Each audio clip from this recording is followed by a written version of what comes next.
Fast forward to about 6 months later, we launch our website. This new website, you can't even find it anymore unless you go to archive.gov.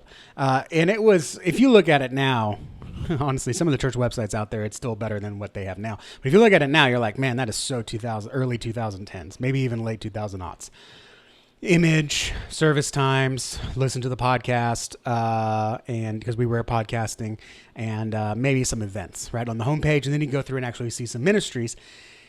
But the interesting thing is, after we launched that site, 3 months later, we had a new members orientation. We're a Baptist church. So every 3 months, anyone that joins the church, we would have a luncheon for them and be an opportunity to meet the staff and to meet all the new members of the church.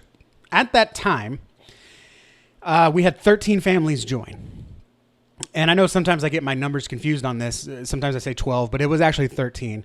But what happened is at the time, pastor, stands up, introduces himself, introduces the staff, and he asked every one of the new members. I should pull up comments here in case anyone's got any comments. If you got any comments or questions, put it in the chat. He asked every one of the members, what made you choose Memorial? Why are you here? Right? Because it wasn't the name. Memorial Church, Baptist Church is a terrible name for a church. What are we memorializing? I don't know. Pastor said, what made you join Memorial?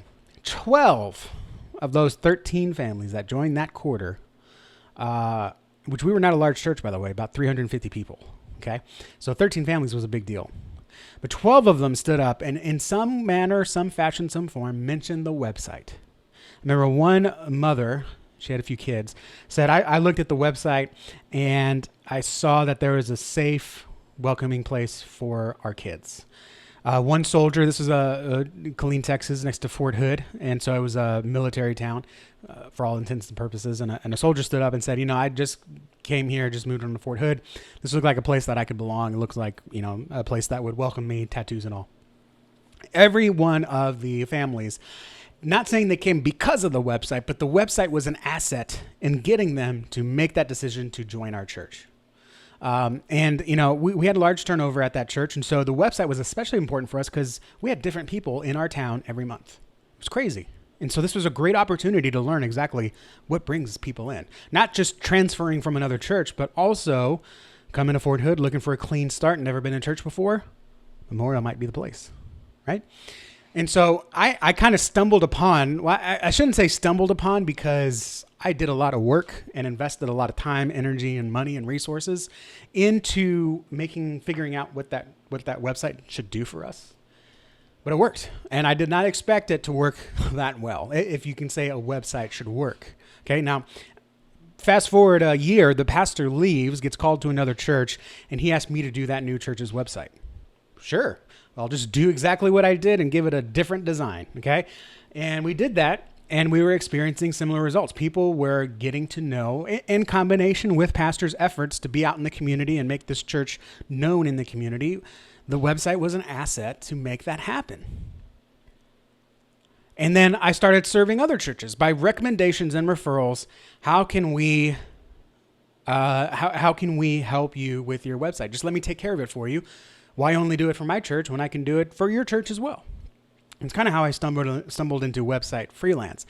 And then I started to realize having a good website is not the only solution. You have to be able to be found, to be seen.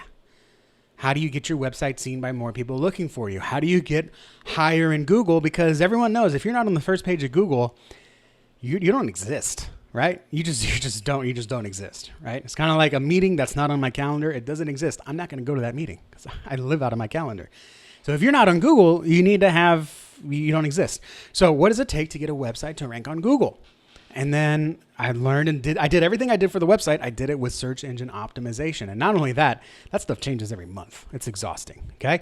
But then I learned you've got to be able to properly represent yourself, not just in the words you say, but also the design, the look, because a consistent design breeds trust.